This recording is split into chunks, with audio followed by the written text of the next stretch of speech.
Hello mga kaipos, ayan, sa wakas, natapos ko na rin pagliligpit, paglilinis, ayan, nagpalit na rin ako ng bedsheet, inayos sa mga dapat ayusin, mga kaipos, ayan, late na ako natapos, kahit ng aga ko naman gumising, ayan, ewan ko ba, tinatamad talaga ako, pero kailangan ko magligpit at maglinis.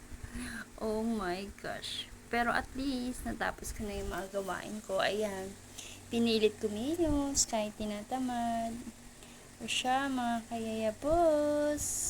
See you next time. Like, share, and subscribe. Parang gusto ko lang matulog ngayon. Ewan ko ba? Nasa tinatamad talaga ako, mga kayayapos.